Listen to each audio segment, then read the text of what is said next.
Hey guys, it's Laurelei Lee, and we're back for another episode of RWBY Volume 6. Episode 1 was amazing, and the feedback I got from everyone was also pretty amazing. There are a few hiccups there and there where I was kind of remembering why I was so unhappy putting RWBY out last year. The RWBY fandom arguably has a lot of problems that I'm seeing them crop back up now that RWBY is also, cropping back up. But it wasn't too bad. I think we're working it out. But yeah, thank you to everyone's really kind words in the comment section of my last reaction. It was very sweet, and I love knowing that I can make other people smile with these videos, and I am just as glad to be back as you are to have me back, if you are. But yeah, so mushiness out of the way, back to RWBY. So last episode, the premiere, just insane. Just absolutely insane. It was everything I wanted, and more. And I've heard amazing things about episode 2 because I haven't watched it yet. I was hoping to watch it as soon as it came out, but I was doing my extra live stream, which our donation page is still open if you want to give a few dollars to Children's Miracle Network. I will put that link in the description. But yeah, so we were doing that, so I didn't have time to watch it, and then I was recovering from it. I slept for 2 days afterwards. But people have been saying some crazy things. I had to block a few people on Twitter. But I didn't get spoiled on anything. That's a good thing. So I'm really excited to see where we're gonna go. And I feel like I'm just babbling. But yeah, should probably get into the reaction. Last episode ended with Team RWBY and Team Ranger splitting up and going their separate ways so that Team RWBY could hold off the Grimm and make sure the Relic was safe, while Ranger made sure that all the passengers on the train were safe, with Jean and Ren being ultimate awesomeness incarnate, with Jean Ren magnifying Ren's semblance in a really great scene. But yeah, they fought off the Grimm, but the train crashed, and now they're out in the snow with no form of transportation, and the very small, crazy-eyed lady who we now know her name is Maria. So, yeah, that's where we're at. Interesting to see where this is gonna go. I will stop babbling now and just press play. Okay? Okay. Say hi to us. Hi. I've got the lyrics to the intro pulled up. Sweet. Because I will learn them faster than I did last year. Last year took me forever to learn all the lyrics to the show. This intro, man, it's so good. Stay close, move fast. The darkness cannot last. No hope, no path, but we gotta dream together. Baby, the death flags are so real and I'm so scared.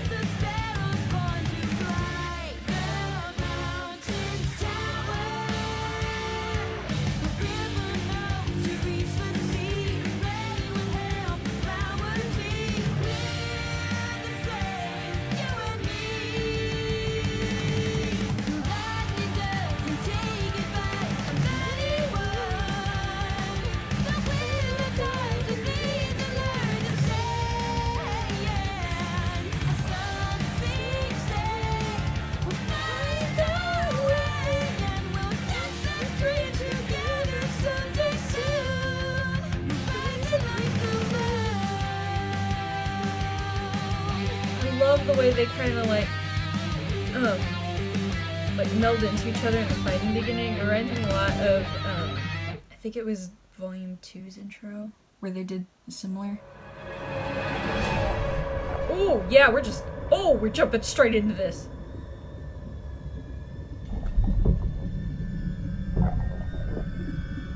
underwater.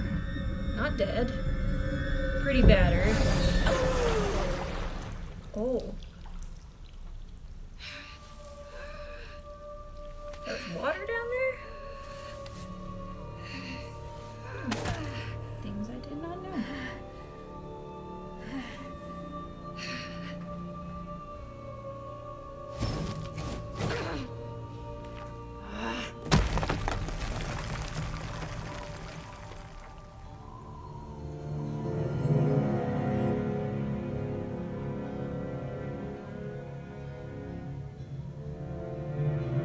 What opening to the outside is way down in the bottom of this cavern far below Haven? Well, I guess Haven was kind of cliffside, the school. Man, you're just not having a good day there, hun. I shouldn't cut you, honey. I know this or that. Are you okay? Where did you... Oh, no.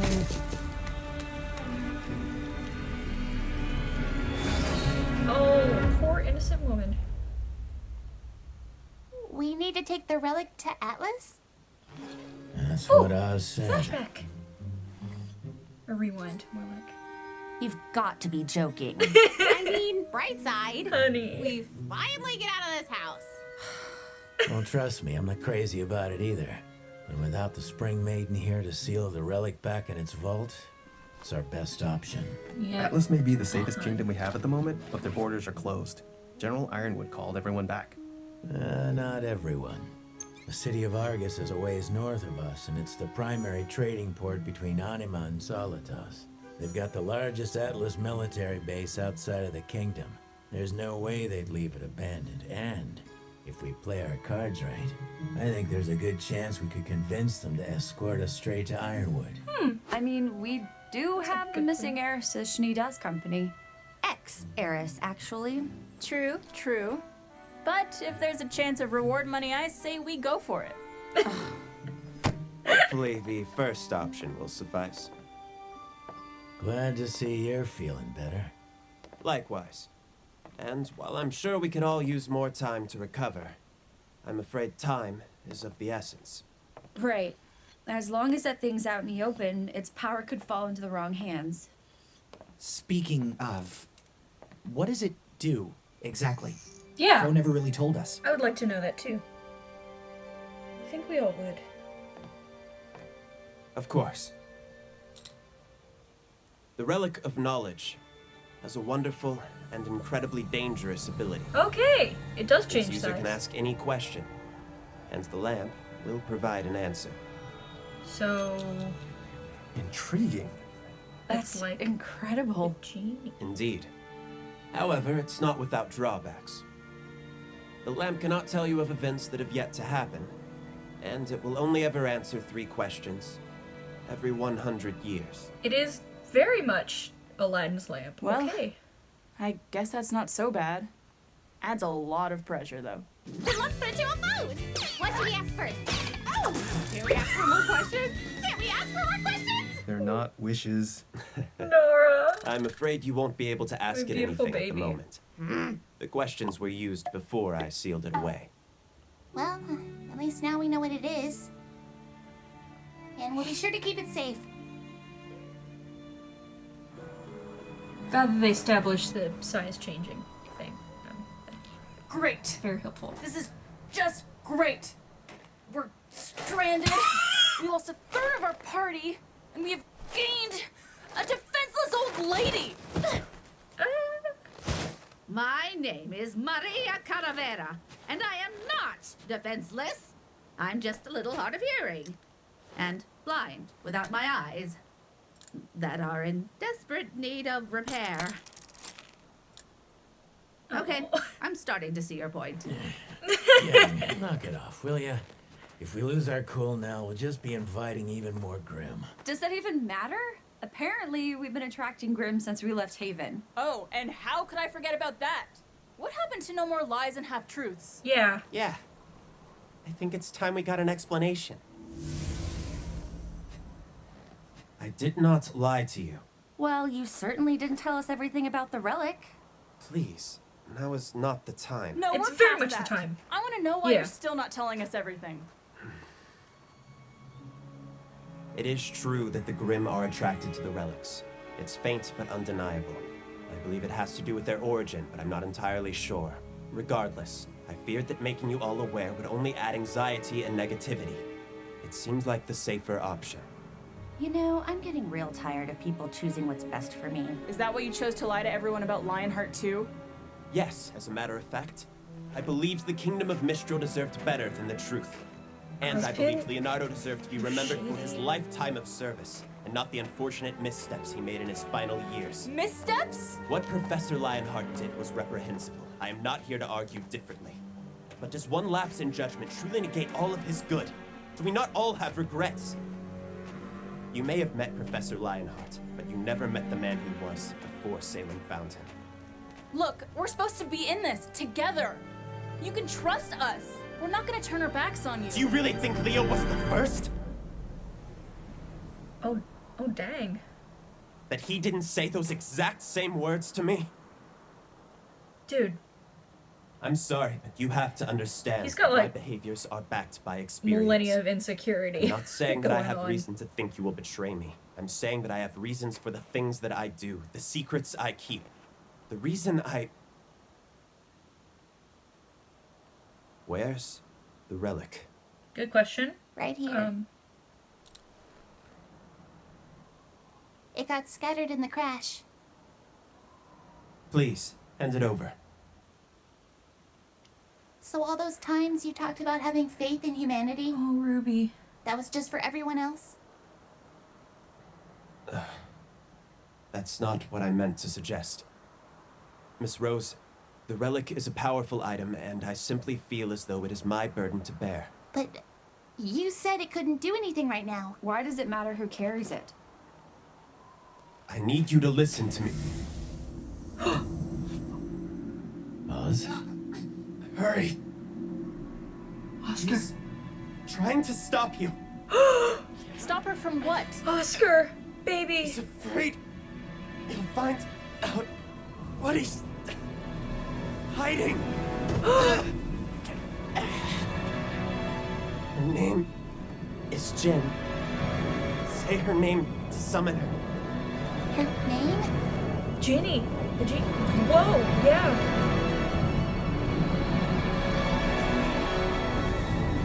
Wait. Jinn? The girl in the intro, she What? she's the Relic of Knowledge?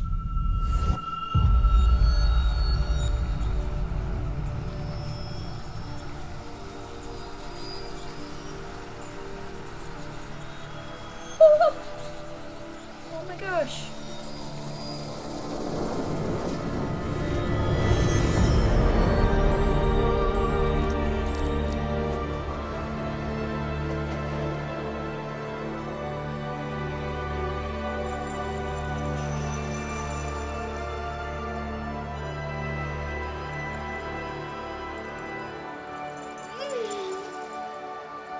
Wonderful. Okay, so maybe not the girl in the intro, but Tell me, what knowledge do you seek? her voice is familiar.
That's far enough. Gang leader? I'm just, like, saying questioning words. Okay.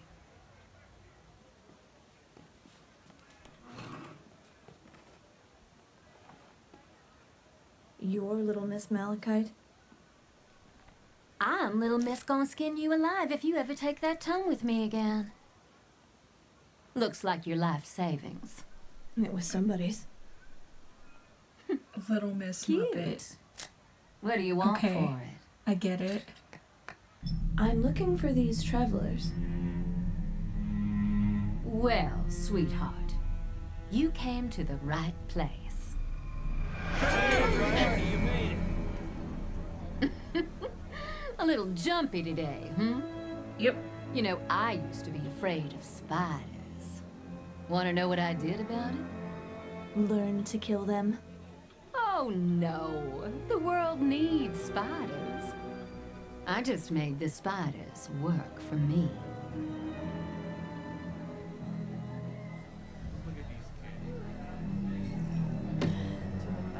Yeah. Give us a week. We'll find your travelers.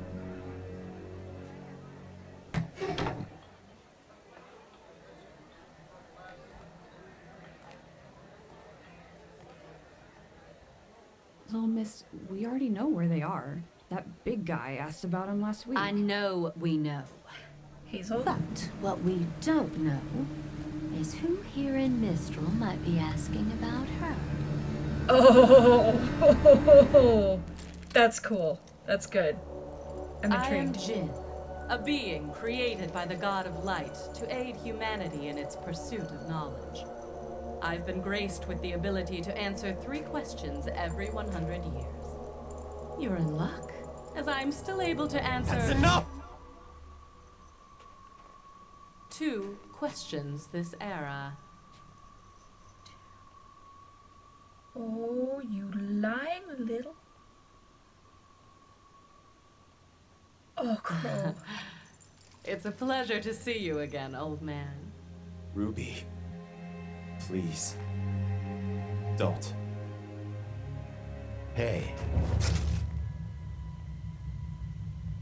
What? Guys. Do whatever you think is right. Yeah, don't point your weapons at Crow. Jinn?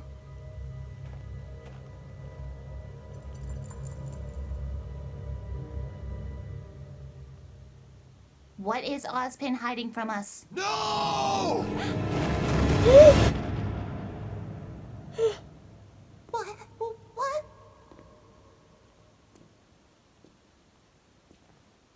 Weiss? Yang? Blake! Ruby! What the? Ruby? Yang? They're all wandering through the Once void. upon a time,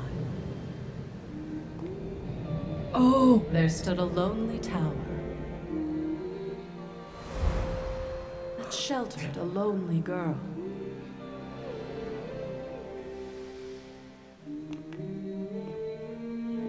Named Salem.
You know, everything that everyone had been saying past several days about how much this episode blew their minds and everything.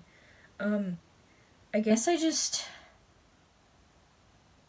didn't contemplate exactly how mind-blowing it could be, but yeah. I'm gonna have to concur. What?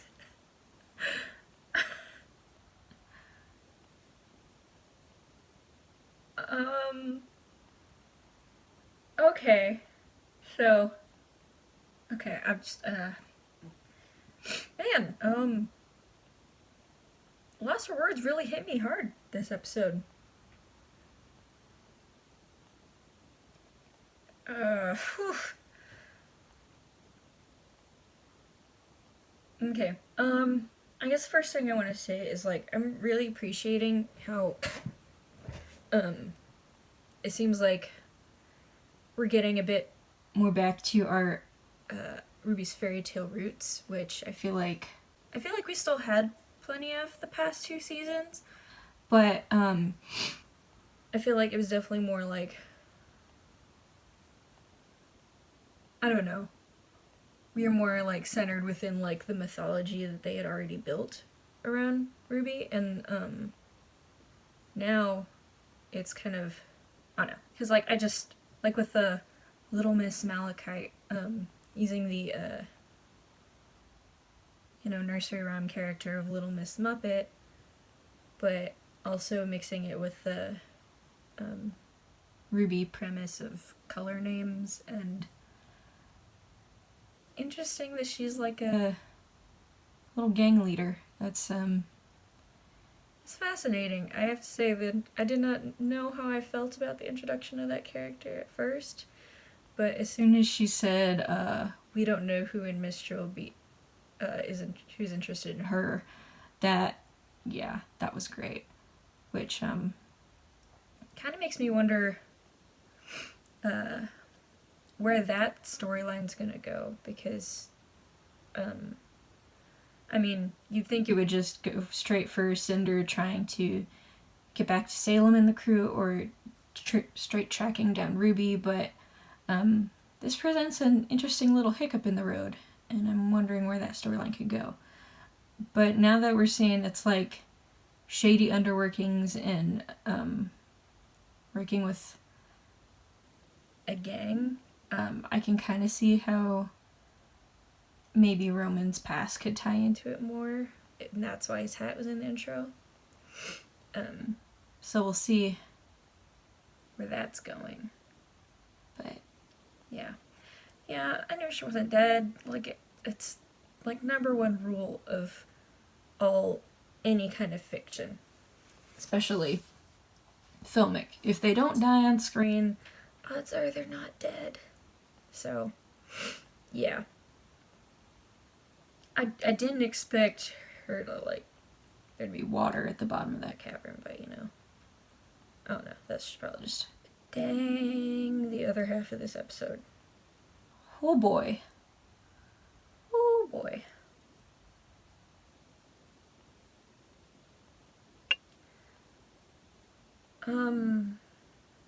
It started out all fine and normal, you know, picking themselves up after the train crash. Very nice comedic moment there with Yang trying to pull her bike out of the snow. I really enjoyed that. And the little goofiness with Maria about how she's hard of hearing, hard of sight, all that good stuff. I still think she used to be a silver-eyed warrior.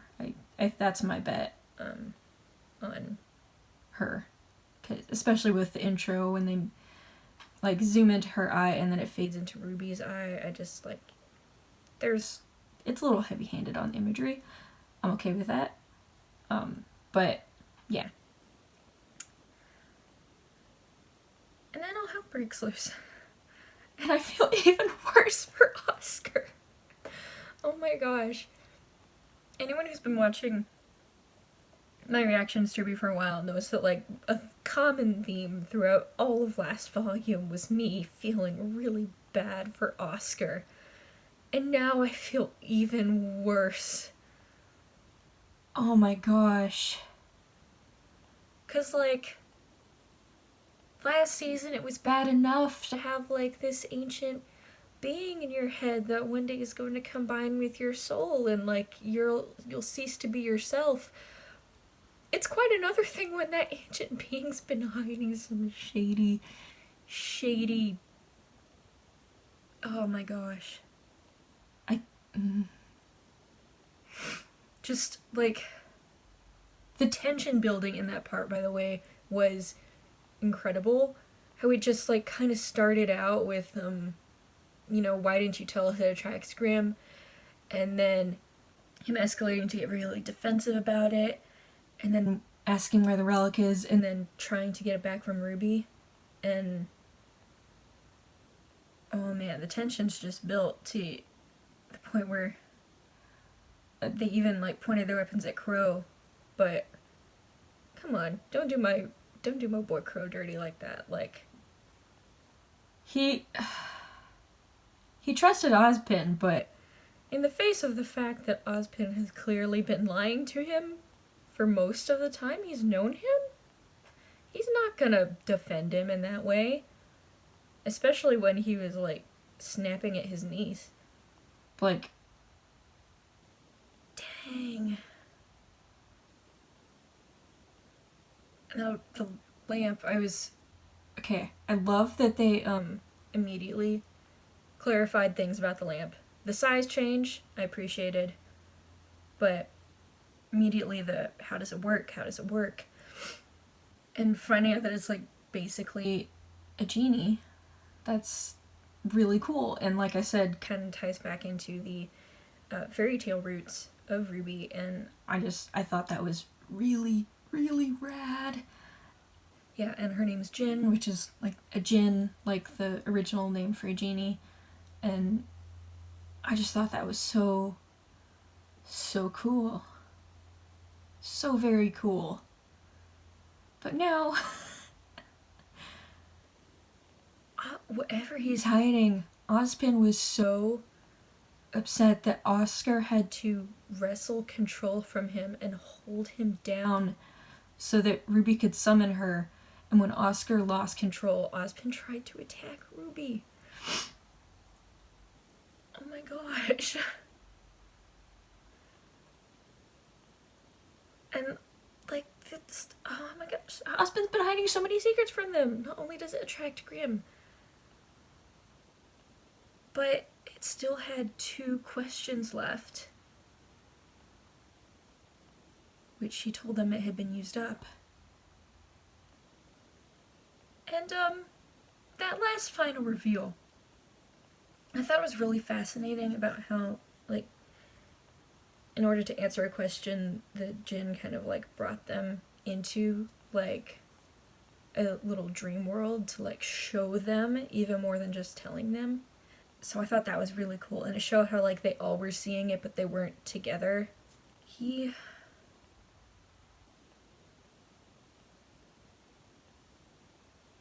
Salem used to be a normal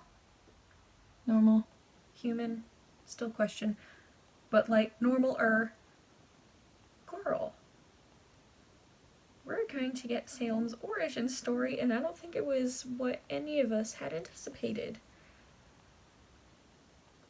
This also sinks some fan theories, like the Summer Rose's Salem theory. That just got shot out of the water.